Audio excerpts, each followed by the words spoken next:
मोक्षमार्गस्य नेतारं भेत्तारं कर्मभूभृतां ज्ञातारं विश्वतत्त्वानां वन्दे तद्गुणलब्धये। सरस्वती नमस्तुभ्यं वरदे कामरूपिणी विद्यारंभं करिष्यामि सिद्धिर्भवतु मे सदा। अनंतानंद सिद्ध परमेष्ठी भगवान की जय। आदि ब्रह्मा आदिनाथ भगवान की जय। आद्य गुरु शांतिनाथ भगवान की जय। जिनवाणी सरस्वती माता की जय। गणधर भगवान की जय। समस्त पूर्वाचार्य गुरुदेव की जय। आचार्य उमा स्वामी गुरुदेव की जय। आचार्य श्री शांति सागर जी गुरुदेव की जय। आचार्य श्री कुंथू सागर जी गुरुदेव की जय। आचार्य श्री कनक नंदी जी गुरुदेव की जय। प्रज्ञा योगी दिगंबर जैनाचार्य श्री गुप्ती नंदी जी गुरुदेव की जय। पहले तत्वार सूत्र के जो सूत्र हो चुके हैं उनका एक बार उच्चारण यहाँ पर हम कर रहे हैं। आप भी अपनी अपनी पुस्तक आदि में उस सूत्र को देखते जाइए और उच्चारण कीजिए। सम्यक दर्शन ज्ञान चारित्राणि मोक्ष मार्ग तत्वार्थ श्रद्धानम सम्यक दर्शनम तन्निसर्गा दधिगमाद्वा जीवा जीवास्त्रव बंध संवर निर्जरा मोक्षास्तत्वम। यहाँ तक अपने सूत्र हुए हैं। सूत्र नंबर 5 आपकी स्क्रीन पर है। नाम स्थापना द्रव्य भाव तस् तन्यास। ये सम्यक दर्शन आदि और जीवादि तत्वों के पदार्थों के जानने का सुगम उपाय इस सूत्र में बताया गया है ना। नाम स्थापना द्रव्य और भाव, इन चारों के द्वारा जीवादि 7 तत्वों को का न्यास या निक्षेप होता है। नाम स्थापना द्रव्य और भाव से उन 7 तत्वों का सम्यक दर्शन आदि का लोक व्यवहार होता है, इसलिए इसे निक्षेप कहते हैं। और 4 ही निक्षेप होते हैं, नाम स्थापना द्रव्य और भाव। फिर प्रश्न खड़ा होता है कि निक्षेप किसे कहते हैं। तो नाम आदि के द्वारा वस्तु में भेद करने के उपाय को न्यास या निक्षेप कहते हैं। इन 4 के द्वारा वस्तु आदि में भेद करके और फिर उनकी सिद्धि की जाती है, उसे निक्षेप कहते हैं। यह निक्षेप हो गया। अब इनके 4 भेद हैं, नाम स्थापना द्रव्य और भाव। तो पहले नाम निक्षेप को हम फिर से समझते हैं। गुण जाति द्रव्य और क्रिया की अपेक्षा के बिना ही इच्छानुसार किसी का नाम रखना नाम निक्षेप है। मतलब सरल शब्दों में, न तो उस वस्तु या व्यक्ति में ना कोई वैसा गुण है, न वो वैसी क्रिया कर रहा है फिर भी, और न वो वैसा द्रव्य है ना। गुण भी नहीं है, न उस जाति का है, न वो द्रव्य है, न वैसी क्रिया कर रहा है। इसके अलावा तो भी हमने उसका नाम रख दिया, सो नाम निक्षेप है। पिछली बार हमने उदाहरण लिया था, जैसे महावीर, किसी का नाम महावीर रख देना। नाम तो महावीर है किंतु उसके अंदर शक्ति नहीं है, वह शक्ति में क्षीण है, फिर भी नाम निक्षेप है। लोक व्यवहार के लिए उसका नाम महावीर रख दिया गया, है ना। दूसरा चीज, कोई गरीब व्यक्ति है और उसका नाम रख दिया धनपाल, तो वह गरीब है, उसके पास पैसा कुछ भी नहीं है। भिखारी है और नाम रख दिया करोड़ी मल। तो सिर्फ नाम संज्ञा है, नाम निक्षेप है व्यवहार चलाने के लिए, है ना। तो इस प्रकार से नाम निक्षेप को समझना चाहिए। उसी प्रकार जीव, किसी को जीव कह देना, सिर्फ जीव कह देना, ये नाम निक्षेप हो गया। वह न तो जीव में उसमें चेतन गुण है ना। मतलब किसी को कह दिया वस्तु को, पर जीव है सिर्फ, इतना ही, तो नाम रख देना ऐसा। नाम निक्षेप में समझता हूं समझ में आया होगा। बहुत सरल है, कोई कठिन इसमें नाम निक्षेप में कुछ भी नहीं है, ज्यादा सोचने का विषय नहीं है। सम्यक दर्शन आदि में भी नाम निक्षेप को हम घटित करेंगे आगे, है ना। और ये सब क्यों लिया है यहाँ 4 निक्षेपों को, ताकि सम्यक दर्शन आदि को हम व्यवहार क्रिया में अच्छे से समझ सकें। इसके लिए यहाँ पर निक्षेप रखा है। इसलिए हमने सबसे पहले कहा सम्यक दर्शन आदि और जीवादि पदार्थों को जानने का सुगम और सरल उपाय ये निक्षेप है। पहले 4 निक्षेप को समझते हैं। नाम निक्षेप। अच्छा, एक प्रश्न और उठता है कि निक्षेप का प्रयोग क्यों? तो अप्रकृत का निराकरण और प्रकृत की प्रस्तुति देने के लिए या प्रकृत का निरूपण करने के लिए निक्षेप का कथन किया जाता है। अर्थात किस शब्द का क्या अर्थ है, यह निक्षेप की विधि के द्वारा विस्तार से हम समझ सकते हैं, है ना। जैसे लोक व्यवहार में किसी का महावीर नाम रखा किंतु उसमें शक्ति वैसी नहीं है, तो भी उसको महावीर कह रहे हैं, तो उसका तात्पर्य क्या हुआ कि हाँ भाई ये कोई महावीर नाम का व्यक्ति है, बस इतना ही। किंतु वो महावीर अर्थात बहुत शक्तिशाली है, नहीं है। उसमें महावीर भगवान जैसे गुण हैं, नहीं है। वह उस जाति का है, नहीं है। और वो वीरता की क्रिया कर रहा है, नहीं कर रहा है, तो भी उसका नाम सिर्फ नाम निक्षेप है ना। तो ये भी समीचीन होना चाहिए। कुछ भी नाम हम रख दें वैसा भी नहीं। जैसे आजकल ये गिट्टू पिट्टू रिट्टू बिट्टू नाम रख देते हैं, तो ये घर में व्यवहार चलाने के लिए। पर यहाँ सम्यक दर्शन आदि के प्रकरण में इस तरह के नाम नहीं चलते हैं, है ना। समीचीन व्यवस्था नहीं है। जैसे एक और उदाहरण आपको बता देता हूँ। मतलब ये मिथ्या स्थापना, मिथ्या नाम निक्षेप हो जाएगा। किसी वस्तु व्यक्ति का जो नाम है उससे ठीक बिगाड़ कर रख देना। जैसे आम के वृक्ष को नीम या नीम के वृक्ष को आम कहना, तो ये समीचीन नहीं है।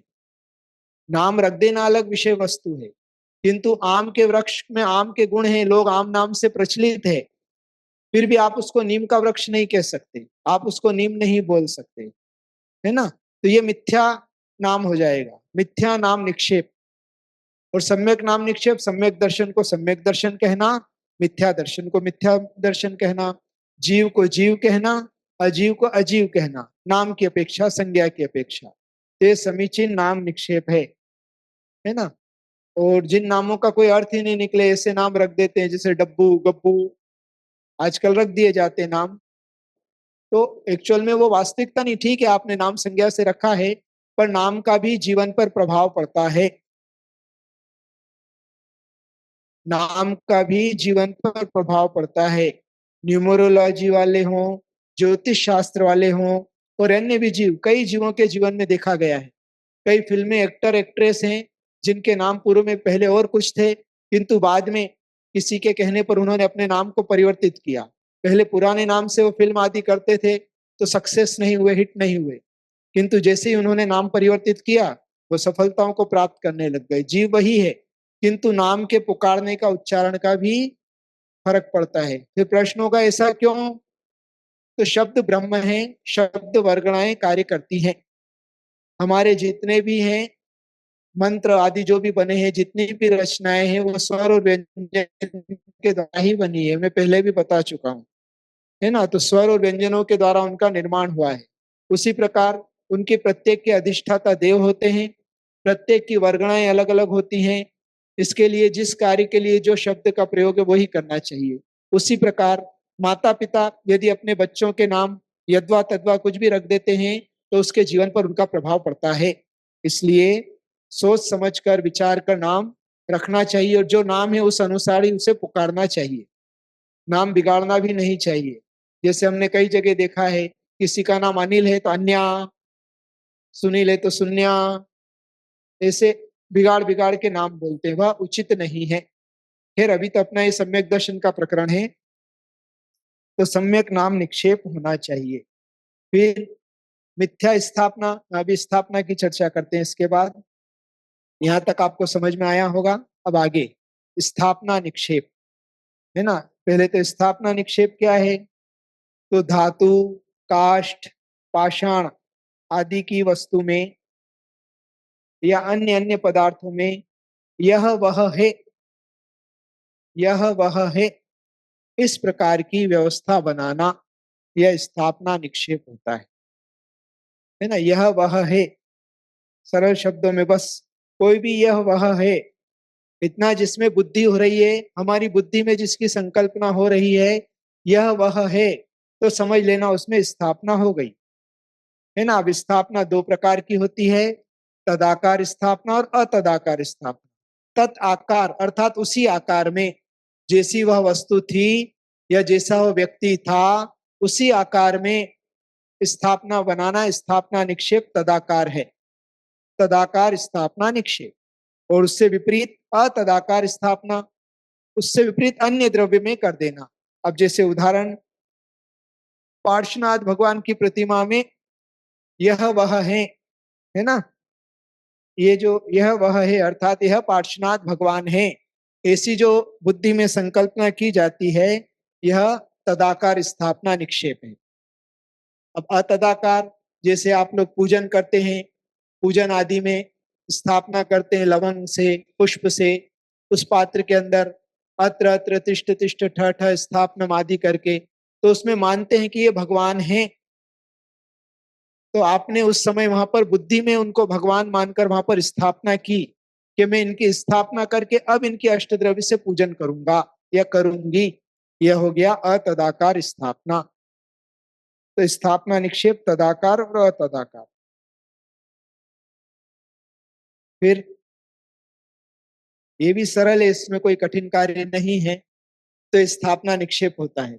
उसी प्रकार से एक और, अब इसको सम्यक और असम्यक मिथ्या अर्थात इस भी समझ लेते हैं। सम्यक स्थापना निक्षेप, जो पहले सम्यक रूप में था, सम्यक स्थापनाकरण उसी का हो सकता है जो पहले सम्यक रूप में था, अर्थात वह यह है।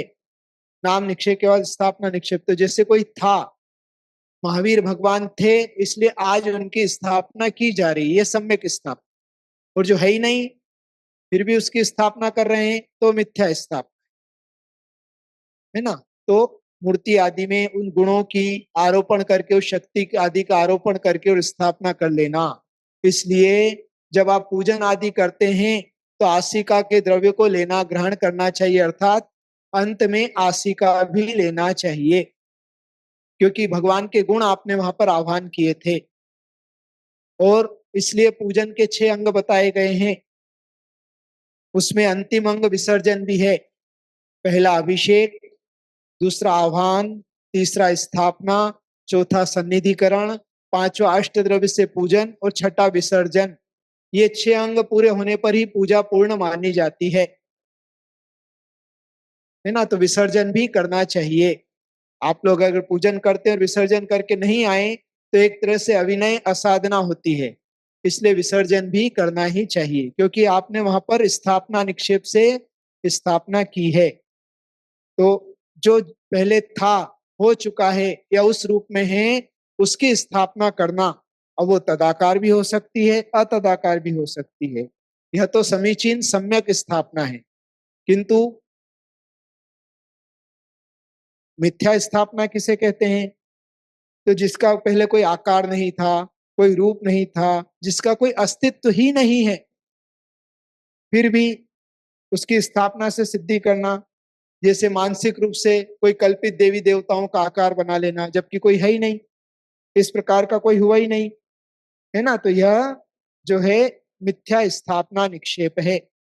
उसी प्रकार से एक और, कई बार बालक बालिकाएं, अब आजकल तो कम होता है, वरना बचपन में बच्चे लोग पहले से अलग अलग आकर की टॉफीज आती थी, पिपरमेंट आदि की टॉफीज, हाथी है, घोड़ा है, पैसे का सिक्का है, इस टाइप के आते थे और बच्चे को अच्छा लगता था और वो खाते थे खरीद कर। मैं हाथी खा रहा हूँ, मैं घोड़ा खा रहा हूँ, इस प्रकार वो करते हैं, ये भावना करके उसमें निक्षेप हो जाता है, तो ये भी मिथ्या है। इससे संकल्प हिंसा का दोष लगता है। उसी प्रकार घर में पकौड़ी आदि बनती है, तो पकौड़ी तलने के बाद वो अलग अनेक प्रकार के रूप ले लेती है, तो उसमें भी नाना प्रकार की कल्पनाएं अगर आप कर लेते हैं तो वह भी मिथ्या है। अगर वो कल्पना करते हैं और ऐसा निक्षेप करते हैं तो पाप का दोष लगता है, हिंसा का दोष लगता है, तो हमें उससे भी बचना चाहिए। नाम स्थे निक्षेप, स्थापना निक्षेप। अब तीसरा है द्रव्य निक्षेप। यह भी महत्वपूर्ण निक्षेप है, इसको भी समझते हैं। देखिए तीसरे नंबर का पॉइंट है, देखिए, किसी वस्तु व्यक्ति की भूत एवं भविष्य रूप पर्याय को वर्तमान में कहना, वह द्रव्य निक्षेप है। भूत पर्याय को या भविष्य पर्याय को, भूतकाल में जो हो चुका है उसे वर्तमान में उसी रूप में कह देना, या जो भविष्य में होने वाला है उसे वर्तमान में कह देना, है ना। तो यह जो हो जाता है द्रव्य निक्षेप। भविष्य की पर्याय की मुख्यता को लेकर वर्तमान में कह देना। जैसे जो पहले प्रधानमंत्री थे पर वर्तमान में नहीं है, तो भी उनको प्रधानमंत्री कह देना, प्रधानमंत्री कह के उनका सम्मान कर देना। ये द्रव्य निक्षेप की अपेक्षा से घटित हो जाता है। अभी राजकुमार है, युवराज है, आगे राजा बनने वाला है, किंतु वर्तमान में उसको राजा कह देना। आओ राजा जी, बैठो राजा जी, आपका स्वागत है। अभी राजकुमार है, युवराज है, राज्य पद हुआ नहीं है, मुकुट धारण किया नहीं है राज्य का, तो भी उसको राजा कह देना। तो यह जो है, यह भी द्रव्य निक्षेप बनता है। ऐसे कई उदाहरण हो सकते हैं। अभी कोई डॉक्टर की पढ़ाई कर रहा है, डॉक्टर बना नहीं है, फिर भी आओ डॉक्टर साहब, और डॉक्टर कैसे हो, इस प्रकार से जो संबोधन आदि करके व्यवहार किया जाता है, ये सब द्रव्य निक्षेप के अंतर्गत आता है। तो ये व्यवहार मिथ्या नहीं है ना। अब इसमें सम्यक द्रव्य निक्षेप, जो पहले भूत में वर्तमान की यह वस्तु ऐसी थी, अब यही वर्तमान की वस्तु भविष्य में ऐसी बनेगी, यह सम्यक द्रव्य निक्षेप है। पहले ऐसी थी और भविष्य में ऐसी बनेगी। जैसे यहाँ उदाहरण दिया है, महावीर भगवान पहले भूत में सिंह थे, महावीर भगवान भूत में सिंह पर्याय में थे, आज तीर्थंकर महावीर हैं, यही भविष्य में सिद्ध पर्याय को प्राप्त होंगे। यह सम्यक द्रव्य निक्षेप है। महावीर भगवान पहले थे सिंह की पर्याय में, जब उनके 10 भव का वर्णन चलता है तो सिंह की पर्याय में भी भगवान महावीर का जीव, ऐसे जो संबोधन कर दिया जाता है, यह द्रव्य निक्षेप की अपेक्षा से कह दिया जाता है। तो द्रव्य निक्षेप आपको समझ में आया होगा, है ना। मिथ्या द्रव्य निक्षेप क्या है वो भी थोड़ा सा जान लें। मतलब जिसका भूत में कोई अस्तित्व नहीं था, वर्तमान में कोई अस्तित्व नहीं है और भविष्य में भी कोई अस्तित्व नहीं है, ऐसे द्रव्य की सिद्धि करना मिथ्या द्रव्य निक्षेप कहलाता है। जैसे गधे के सिंग, अब गधे के सिंग न तो पहले थे, न वर्तमान में किसी गधे को सिंग है, न आगे कभी गधे को सिंग होंगे, किंतु फिर भी कह दिया गधे के सिंग, तो ये मिथ्या हो गया, ये मिथ्या द्रव्य निक्षेप है ना। तो इस प्रकार से गधे के सिंग की सिद्धि करना, उसे बतलाना, उसके कहने का प्रयास करना या ऐसा व्यवहार करने की कोशिश करना, ये सब मिथ्या द्रव्य निक्षेप है। और ये लोक व्यवहार में सब काम में आने वाली चीजें हैं। जैसे अभव्य को सम्यक दृष्टि कह देना, है ना, तो यह मिथ्या द्रव्य निक्षेप आ जाएगा, क्योंकि वो अभव्य जीव है, न पहले कभी उसमें योग्य सम्यक दर्शन को प्राप्त किया है, न वर्तमान में वो सम्यक दृष्टि है, न आगे वह सम्यक दृष्टि होगा, है ना। इसलिए यह मिथ्या द्रव्य निक्षेप है। अब भाव निक्षेप। अब देखिए जो चौथा पॉइंट है हमने राइट किया है, वहां पर नजर डालिए। जो वस्तु, व्यक्ति वर्तमान में जिस पर्याय रूप में है उसे उसी प्रकार कहना, वह भाव निक्षेप है। मतलब केवल वर्तमान पर्याय की मुख्यता से जो पदार्थ जैसा है उसको उसी रूप में कहना। जैसे लकड़ी को लकड़ी कहना, अग्नि को अग्नि कहना और कोयला होने पर कोयला कहना। जैसे लकड़ी एक पर्याय है, उसको अग्नि लगा दी तो आग उत्पन्न हो गई तो अग्नि कहना, और जब वो थोड़ा बुझ कर काला रहकर रह गया तो कोयले अवस्था में कोयला कहना। ये भाव निक्षेप है ना। ये सम्यक तो ये भाव निक्षेप भी सरल है। जो जैसा जिस रूप से परिणत है उसे उसी रूप से कहना, अर्थात वर्तमान में जो जिस अवस्था में है उसे उसी रूप में ग्रहण करना, अर्थात समोशरण में विराजमान भगवान महावीर को ही महावीर कहना। ये भाव निक्षेप का विषय है। पूजा करते समय ही वह पुजारी है, अन्य समय में नहीं। ऑपरेशन करते ही वह सर्जन है, अन्य समय में नहीं। वो उस समय उन भावों से परिणत है। एवं भाव निक्षेप वस्तु या व्यक्ति, जैसे कि कोई भात पकाता है ना, तो भात पकाने के लिए चावल, अग्नि, पानी, बर्तन, समय आदि सभी की आवश्यकता होती है। सब पदार्थ होते हुए भी अगर कोई बोल रहा है अभी चावल बना नहीं है, फिर भी वो बोल रहा है कि क्या, तो के भात भात बना रहा हूं, तो नए से तो सिद्ध होगा, किंतु भाव निक्षेप से सिद्ध नहीं होगा। द्रव्य निक्षेप से सिद्ध होगा कि हाँ भविष्य में चावल बनने वाला है भात, इसलिए भात कह दिया। किंतु अभी की अपेक्षा से वर्तमान में वो चावल कच्चा ही है, इसलिए भाव निक्षेप की अपेक्षा वह भात नहीं कहलाएगा, किंतु जैसे ही वह पककर तैयार हो गया उस अवस्था को फिर भात कहेंगे, ये भाव निक्षेप है। फिर मिथ्या भाव निक्षेप, सम्यक भावों से विपरीत ही मिथ्या भाव की सिद्धि। मिथ्या भाव का अनुकरण करना और आत्महित मानना यह मिथ्या भाव निक्षेप है। जैसे सम्यक दर्शन के प्रकरण में कहा है कि जीव अलग है और शरीर अलग है, ऐसा जो जानता है वह सम्यक दृष्टि है। जिसका श्रद्धान है कि हाँ शरीर अलग है और जीव अलग है, तद अनुरूप व्यवहार कर रहा है, वह सम्यक दृष्टि है। किंतु जीव और शरीर को एक ही मान रहा है, तो वह फिर भाव निक्षेप की अपेक्षा से मिथ्यात्व है। वर्तमान में वो मिथ्या भावों से परिणत जीव है, तो यह भाव निक्षेप। इस प्रकार से सम्यक दर्शन में उसको घटित करेंगे। तो ये निक्षेप चार प्रकार के होते हैं, नाम, स्थापना, द्रव्य और भाव। ये चार प्रकार के निक्षेप होते हैं, और जीव आदि तत्वों का न्यास भी जो है निक्षेप आदि चार निक्षेपों के द्वारा होता है। इसमें भी समझने के लिए प्रारंभ के तीन गौण रूप में है। मुख्यता तो भाव निक्षेप की ही है। सम्यक दर्शन से परिणत जीव, सम्यक श्रद्धा से परिणत जीव सम्यक दृष्टि है, यह बतलाने के लिए निक्षेप है। उसी प्रकार वर्तमान पर्याय जो है उससे युक्त जो जीव है, यह बतलाने के लिए भाव निक्षेप है। किंतु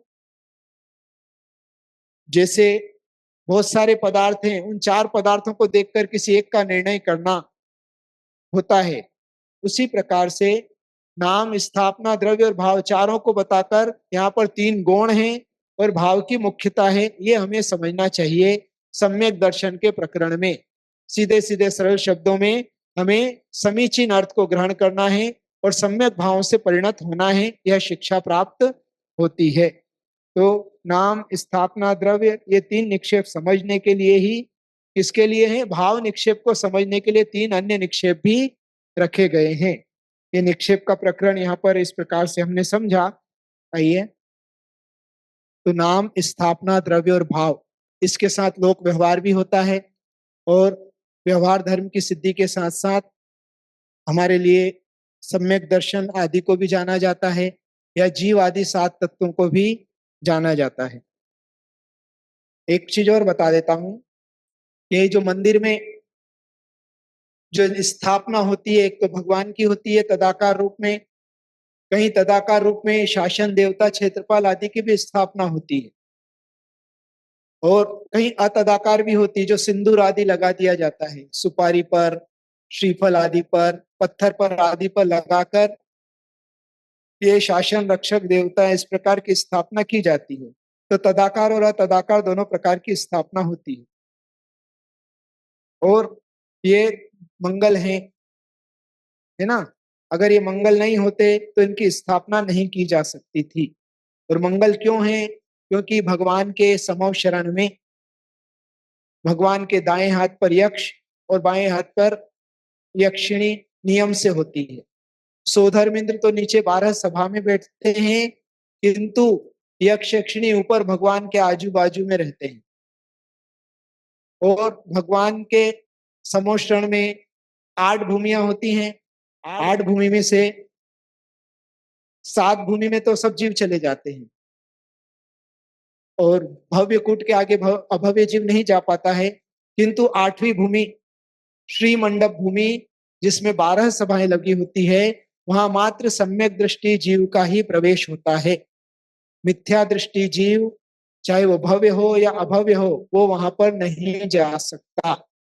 हाँ, वो चाहे, और यहाँ भगवान के समोषण में जो परकोटे बने होते हैं चारों दिशाओं में द्वार, और द्वार के बाद मान स्तंभ होता है, उस मान स्तंभ के बिंब को देखकर सम्यक दर्शन को प्राप्त कर सकता है। या चैत्य प्रासाद भूमि में भगवान के चैत्यालय बने होते हैं समोषण में, उस चैत्य प्रासाद भूमि में वहां पर चैत्यों के दर्शन करके सम्यक दर्शन को प्राप्त कर सकता है। वरना अन्य भूमियों में वापिकाएं होती हैं, उन वापिकाओं में तीन भव दिखाई देते हैं। अगर वो जीव वहां पर देखता है, पूर्व का भव एक, एक आगामी भव और एक वर्तमान भव, ये तीन भव उस जल के अंदर उसको देखने पर और विचार करने पर वह तीन भवों को जान लेता है। और इसके बाद वह सम्यक दर्शन अगर प्राप्त कर लेता है तो वो सीधा भगवान की 12 सभाओं में गंध कुटी के पास जो श्री मंडप भूमि वहां पर पहुंच जाता है। अर्थात कहने का तात्पर्य इतना ही है कि मात्र सम्यक दृष्टि जीव ही भगवान की 12 सभाओं में पहुंचते हैं। उसके पहले की 7 भूमियों में सभी प्रकार के जीव घूमते हैं। जैसे आपके यहाँ पर बड़ी कोई पूजा होती है, पंच कल्याणक होता है, विधान आदि होते हैं, तो कई झूले वाले आते हैं, स्टॉल वाले आते हैं, खाने पीने की दुकानें होती हैं, है ना, और खिलौनों की दुकानें होती हैं, चाट पकौड़ी की दुकानें होती हैं, अन्य सामानों की दुकानें होती हैं। कई जीव आते हैं, जैन जैनेतर सभी, पर किंतु सभी पंच कल्याण की क्रियाओं को नहीं देखते, सभी उसमें भाग नहीं लेते, सब बाहर से बहुत सारे लोग चले जाते हैं। उसी प्रकार भगवान के समोषण के वैभव से प्रभावित होकर अनेक जीव समोषण में जाते हैं, वहां पर भ्रमण करते हैं और वापस आ जाते हैं। क्योंकि उन्होंने सम्यक दर्शन प्राप्त नहीं किया है, इसलिए वो भगवान की 12 सभाओं में नहीं जा पाते हैं। तो जो यक्ष यक्षिणी बैठते हैं वो सम्यक दृष्टि ही है, इसलिए वो सम्यक दृष्टि देवों की जो स्थापना मंदिर में की वह भगवान का परिकर है। क्योंकि भगवान का मंदिर समो शरण का प्रतीक होता है, तो भगवान के समो शरण के प्रतीक के रूप में उनके शासन देवताओं की भी स्थापना की जाती है। तो तदाकार हो या तदाकार हो, वह स्थापना मंगल है। अभी मंगल का प्रकरण आएगा जब हम आपको उससे चर्चा करेंगे। मंगल 6 प्रकार के होते हैं, नाम, स्थापना, द्रव्य, भाव, क्षेत्र और काल, ये 6 प्रकार के मंगल होते हैं। किस किस प्रकार से होते हैं आगे चर्चा करेंगे। तो अभी आज हमने 4 निक्षेप को समझा। ये 4 निक्षेप जीवन में लोक व्यवहार में भी महत्वपूर्ण है। जैसे नाम, किसी का नाम जो रखा गया है वह सिर्फ संज्ञा है, संबोधन सूचक है, इसलिए नाम को लेकर कभी विवाद नहीं करना कि नहीं इसका महावीर है, इसमें शक्ति तो है नहीं, फिर क्यों महावीर कहते हो, तो नहीं भाई नाम है। स्थापना, समीचीन स्थापना, जो पहले हो चुका है ना, उसकी यह वह है, ऐसी जो मान्यता की जाती है वह स्थापना। एक बात और कह दूं कि मंदिर में भगवान की प्रतिमा है, किंतु आपकी बुद्धि में अगर यह भगवान है ऐसी मान्यता है तो ही वो आपके लिए भगवान है स्थापना निक्षेप से, वरना वो पत्थर की मूर्ति है। जो मानता है उसके लिए ही वह भगवान है, वरना वो पत्थर की प्रतिमा मात्र है। इसी प्रकार आपने अतदाकार भी स्थापना की है, तो वह भी आपकी बुद्धि में अगर देवता है तो ही वह देव है, वरना देव नहीं है। जिनेन्द्र देव आपकी बुद्धि में है तो ही वह देव है, वरना देव नहीं है। तो स्थापना। फिर द्रव्य, जो व्यक्ति पहले हो चुका है उसे वर्तमान में कहना, व्यक्ति या पर्याय, या जो पर्याय आगे होने वाली है उसे वर्तमान में कह देना। इस प्रकार से जैसे हम बोलते हैं जो भी धर्म सुन रहा है उसे भव्यात्मा जीवों, महानुभावों, इस प्रकार से जो संबोधन किया जाता है तो द्रव्य निक्षेप की अपेक्षा से भी हो सकता है, तो ऐसा समझना चाहिए। और भाव निक्षेप वर्तमान पर्याय या वर्तमान भावों से युक्त जो जीव है या द्रव्य है उसे कहा जाता है। आज का विषय इतना ही। जिन वाणी के ज्ञान से सूझे लोकालोक, सो वाणी मस्तक चढ़ो सदा देत हो ढोक। 9 बार नमो का। इस सब के लिए बहुत सारा मंगल आशीर्वाद।